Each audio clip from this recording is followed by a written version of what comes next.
Welcome back to Movie Moshow. Today we are going to review the science fiction film, The Final Cut. If you like our content, don't forget to like and subscribe. We upload multiple times daily. Spoilers ahead.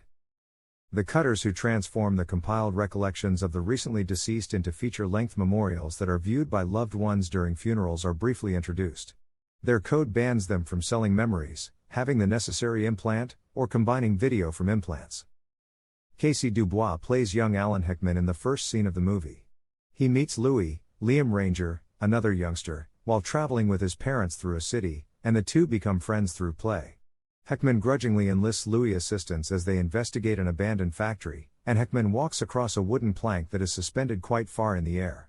Louis tries to cross the plank after being prodded by Hickman, but he loses confidence and falls. When Hickman steps in what he believes to be Louis' blood, he scrambles to the ground and becomes alarmed. Hickman leaves the area and keeps his actions a secret. He departs the city with his parents later that day.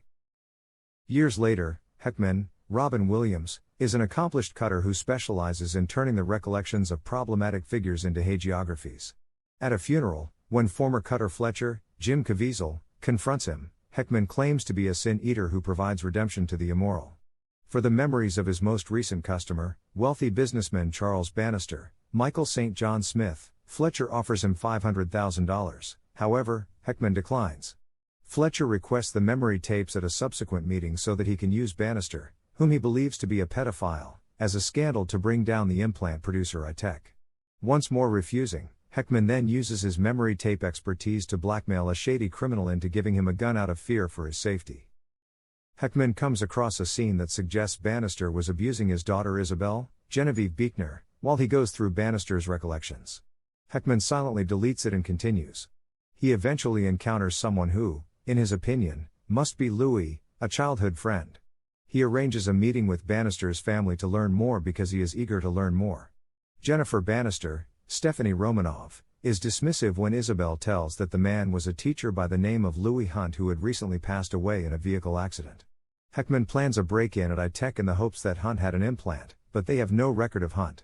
Hickman, surprised to see that it contains information about his parents' purchase of an implant for him, instead discovers a dossier about himself. Hickman turns to his lover, Dalila, Mira Sorvino, in his anguish. She visits him at his flat, where he showcases bizarre video from a faulty implant and shows her the tools he uses to view memories. In order to contact anti-implant protesters who have figured out how to disable the implant through specialized body modification, he leaves her alone.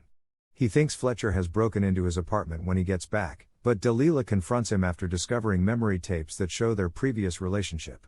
She furiously destroys his memory viewer and accuses him of voyeurism. As a result, Bannister's files are also harmed.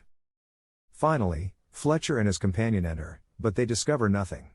Bannister's wife pretends to be disappointed when Hickman informs her that the deleted video was lost in an accident because she is happy to keep nasty secrets hidden.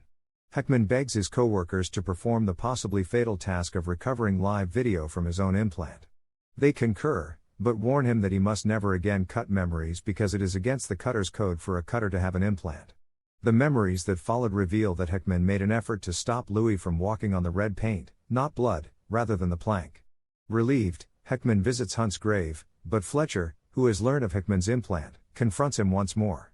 He hesitates after pursuing Hickman across the cemetery and appears inclined to let him go, but Fletcher's associate ends up killing Hickman.